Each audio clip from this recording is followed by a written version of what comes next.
Ma'am, स्वागत है आपका हमारे कार्यक्रम जय हिंद में। आपका भी स्वागत है मेरे छत्तीसगढ़ प्रदेश में और आपको बहुत बहुत धन्यवाद। अनुसुईया उइके एक ऐसा नाम जो मध्य प्रदेश के आदिवासियों के मसीहा के रूप में जाना जाता है।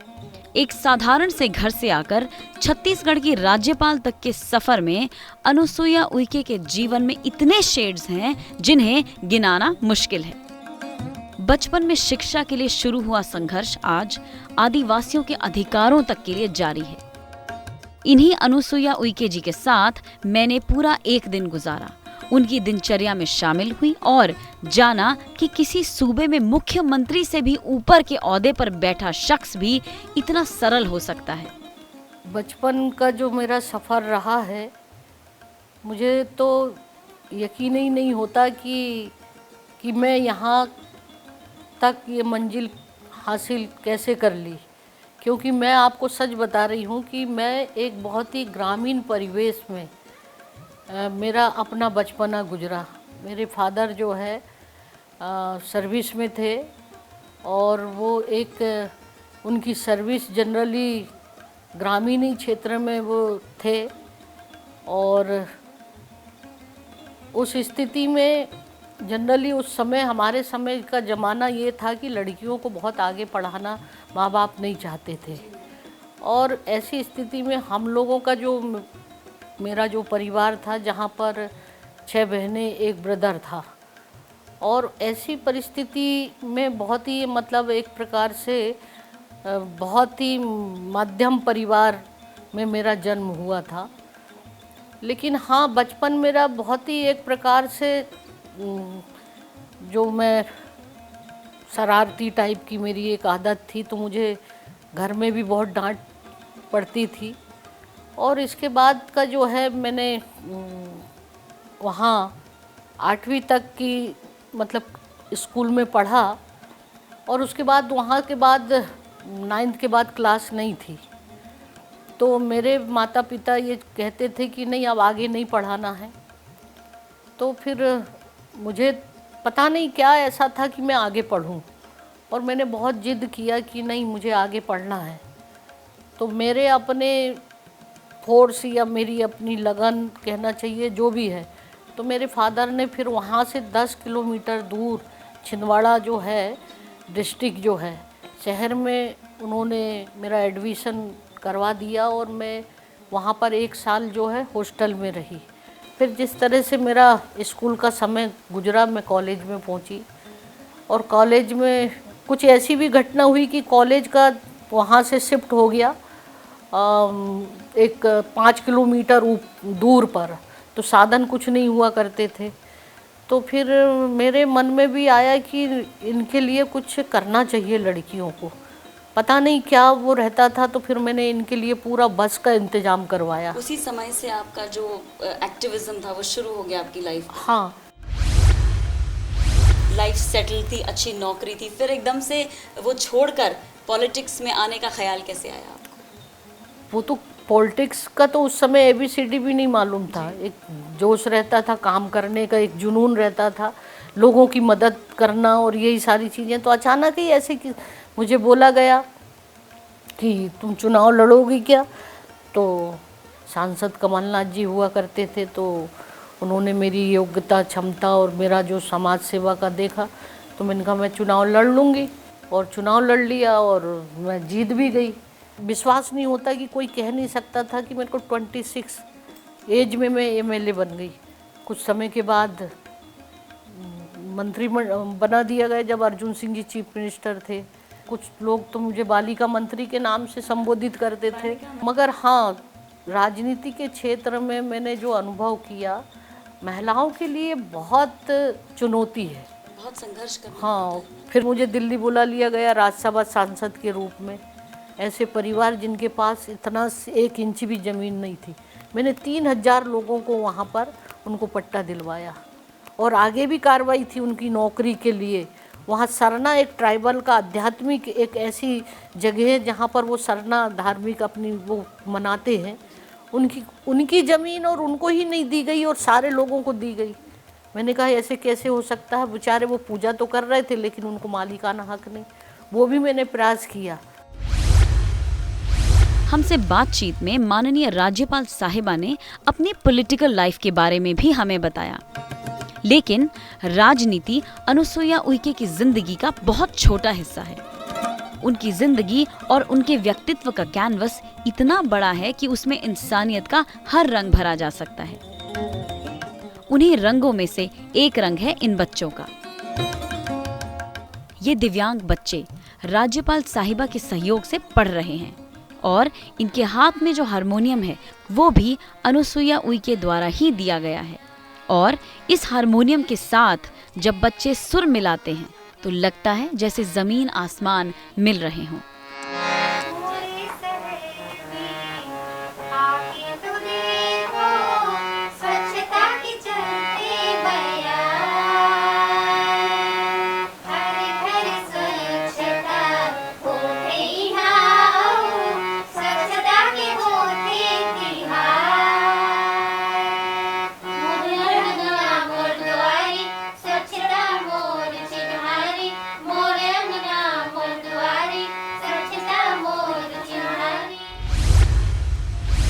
उइके जी के दिन की शुरुआत आज भी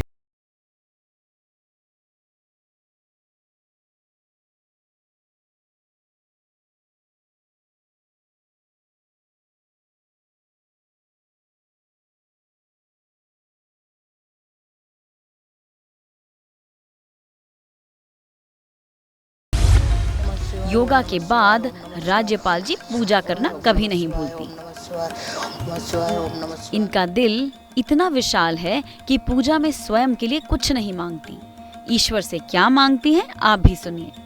मैम, दिन की शुरुआत रोज पूजा से करते हैं आप? हाँ, मैं यहाँ पर जब हवन करती हूँ तो पूरे प्रदेशवासियों के लिए, देशवासियों के लिए और राजभवन के सारे अपने अधिकारी कर्मचारी और साथ में मेरे परिवार के लोग जो इष्ट मित्र हैं, शुभचिंतक हैं, उन तमाम सारे लोगों के लिए भी मैं माँ से प्रार्थना करती हूँ। ओम भूर्भुवस्सुः तत्सवितुर्वरेण्यं भर्गो देवस्य धीमहि धियो यो नः प्रचोदयात् सोह इदं गायत्री इदं नामं सोह। छत्तीसगढ़ की राज्यपाल रहते हुए भी उइके जी को आज भी खुद के हाथ का ही खाना खाना पसंद है।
आपने काम किया?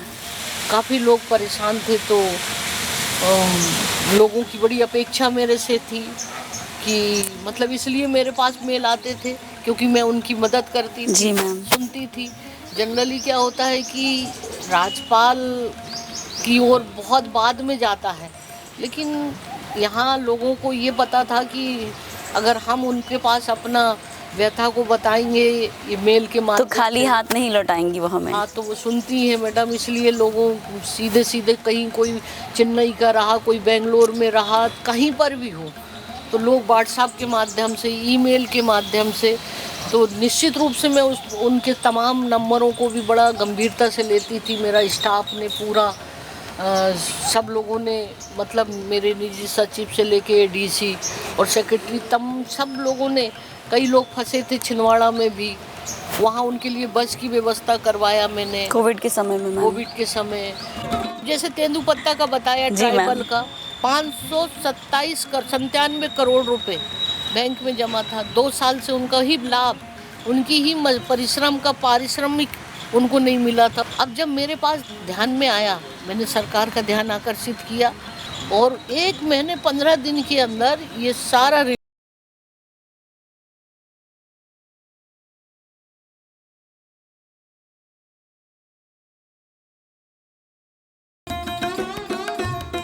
यहाँ के राज्यपाल को जानते हैं क्या? हाँ, उनसे यह के आपके जीवन में क्या महत्व है उनका? बहुत महत्व है। ये तेंदुपत्ता का बोनस दिलाया, छात्रवृत्ति और बीमा राज्यपाल महोदय के कारनामों से हुआ है। बीते रे बहुत दिन बीते, कौरव पांडव मिले आपस में, जो खेल रचाए, डार कपट का पासा सगुनी, पांडव राज्य हराए। बीते रे बहुत दिन बीते। एक ऐसी घटना थी जो एक सुपेबेड़ा गांव में, जी मैम। तो वहाँ करीब 10 किडनी 15 पेशेंट्स साल, को बहुत दिक्कत हो रही थी मैम। 10-15 साल से वो लोग उससे ग्रसित थे और करीब 200 के लगभग बताया गया कि वहाँ लोग ख़त्म ही हो रहे थे, हो गए चुके, मगर इलाज की व्यवस्था उतनी नहीं थी पर्याप्त। बहुत सारी समस्या थी। तो मैंने सुना, फिर मुझसे वहाँ के जनप्रतिनिधि भी आए मिलने, फिर मीडिया में भी उस सारी न्यूज़ चली, तो मेरे को मन में लगा कि नहीं, मुझे जाना चाहिए।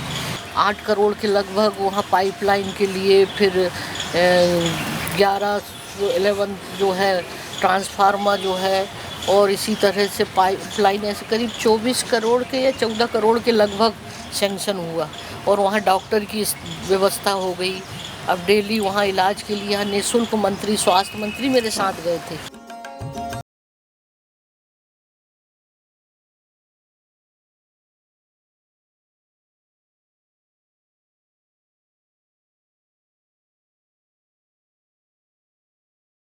राष्ट्रीय महिला आयोग और जनजातीय आयोग में जब आप थे तो आपने बहुत काम किए उस दौरान भी, उनके बारे में भी कुछ बताएं। सबसे पहले तो ये जो है महिला आयोग में ना, मैंने शायद सबसे ज़्यादा ट्राइबल वुमेन्स को जो है, जी मैम, उनको किस तरह से अवेयर किया जाए, उनको अवेयरनेस लाना, उनके अधिकारों के बारे में बताना और उनको लीगली जो है। और दूसरी बात, एक सबसे बड़ी चीज़ है कि उनकी जो आर्थिक रूप से जो पिछड़े, जी मैम, और सामाजिक रूप से, तो उनका किस तरह से सशक्तिकरण किया जाए, जी, उनकी सांस्कृतिक, शिक्षा, इन सारे विषयों का मैंने बहुत अध्ययन किया, जी मैम। और इसको गवर्नमेंट ऑफ इंडिया, जब उस समय अटल बिहारी वाजपेयी जी प्रधानमंत्री थे, तब मैंने एक रिपोर्ट तैयार किया था छत्तीसगढ़ और मध्य प्रदेश, जी मैम, और वो रिपोर्ट को सौंपा था। और मैंने कहा था कि ये जेंडर बजट की व्यवस्था होनी चाहिए, क्योंकि होता क्या है कि महिलाओं के लिए स्पेशल बजट का प्रावधान नहीं रहता बजट में। मगर उस समय मैंने कहा कि जब सबसे ज़्यादा महिलाएं जो है, और दूसरी बात है ट्राइबल महिलाएं बहुत काम करती हैं पुरुषों के साथ, तो इनके लिए भी स्पेशल बजट की व्यवस्था होनी चाहिए। तब फिर प्रधानमंत्री जी ने क्या किया, एक ट्राइबल आदिवासी महिला सशक्तिकरण योजना अलग से निकाली, हाँ, जो मेरी अपनी रिकमेंडेशन थी। तो ये एक बहुत बड़ी सफलता आपको हासिल हुई। अमिताभ जी, आप और मैम इकट्ठे पढ़ते थे कॉलेज में, तो अपनी एसोसिएशन के बारे में कुछ बताइए मैम के साथ। हाँ, पिछले 40 सालों से छात्र राजनीति से लेकर कॉलेज में प्राध्यापक भी हम लोग साथ में रहे हैं, और जितने भी सामाजिक कार्यों में मैडम की रुचि रही है, उसमें मैं और मेरी मिसेस हमेशा उनके साथ रहे हैं। मैं एक शिक्षाविद होने के नाते इस देश के लाखों करोड़ों छात्र छात्राओं को यह बताना चाहूँगा कि एक छोटे से गांव से, एक गरीब परिवार से निकलकर अपने आत्मनिर्भर होते हुए एजुकेशन लेना और देश में आज इतने बड़े सर्वोच्च पद तक पहुंचना, ये अनुसुईया जी की सकारात्मकता है और एक सहज भाव है। उन्होंने अपना पूरा जीवन समाज की सेवा के लिए दिया है, कभी किसी पद के लिए उन्होंने अपने तरफ से प्रयास नहीं किए हैं और उनके द्वारा जो किए गए कार्य है उसके आधार पर ही आज राष्ट्र में करीब करीब सभी बड़े पदों पर वो आसीन रही हैं। जी, आप कितने समय से मैम को जानते हैं? More than 4 decades. More than 4 decades. So maybe from the student life? Yes, student life से जानती हूँ। कॉलेज, सेम कॉलेज में थे हम लोग, वो सीनियर थी और कॉलेज पॉलिटिक्स में भी एक्टिव थी वो। मेरे हस्बैंड प्रेसिडेंट थे, ये वाइस प्रेसिडेंट थी। Wonderful. और तब से जो जान रहे हैं तो आज तक हम उनसे जुड़े हुए हैं। तो तब की अनुसुईया जी और आज की अनुसुईया जी में कुछ फ़र्क नज़र आता है आपको? बस ये कि आज वो गवर्नर हैं, बाकी वो वैसी ही हैं, उतनी सिंपल, उतनी हेल्पफुल, उतनी सब डाउन टू अर्थ वैसी ही हैं। सोनमणि जी, आपका एक बहुत लंबा टेन्योर जो है, समय जो है वो मैम के साथ गुजरा है as a secretary to the governor. तो अपने एक्सपीरियंस के बारे में हमें बताइए मैम के साथ। राजभवन में और विशेषकर राज्यपाल महोदय के साथ जो उनका सानिध्य में जो काम करने का, उनके मार्गदर्शन में जो काम करने का मुझे अवसर प्राप्त हुआ, ये बहुत ही मधुर स्मृतियों के साथ मैं यहाँ से निवृत्तमान हो रहा हूँ। हम सभी का ये एक ध्येय रहा कि राजभवन के बारे में एक परंपरागत जो अवधारणाएं बनी हुई है उसको कैसे तोड़ा जाए और कैसे ये लोगों का राजभवन बने। तो उस दिशा में मैडम की मार्गदर्शन में, उनके नेतृत्व में हम लोगों ने, पूरे टीम ने बहुत अच्छे से काम किया। छत्तीसगढ़ के राजभवन में लगातार मैडम के द्वारा लोगों को सुना गया, लोगों से मुलाकातें हुई और बहुत ही सक्रियता के साथ पूरे छत्तीसगढ़ के हर दिशाओं में उनका जाना हुआ। लोगों से जो कंप्लेंट्स है, लोगों का जो बातें हैं, इन सभी बातों को बहुत ध्यान दिया गया और जहां समस्याओं में हस्तक्षेप करने की आवश्यकता थी या उन समस्याओं को निदान किया जाना आवश्यक था, ये मैम के नेतृत्व में सचिवालय ने काफ़ी इसमें मेहनत किया, भागीरथ प्रयास हम लोगों ने किया। छत्तीसगढ़ 5वीं अनुसूचित क्षेत्र में आते हैं, इसमें गवर्नर का एक अहम जिम्मेदारी होती है और उनका भूमिका भी बहुत ही एक विशेष होते हैं।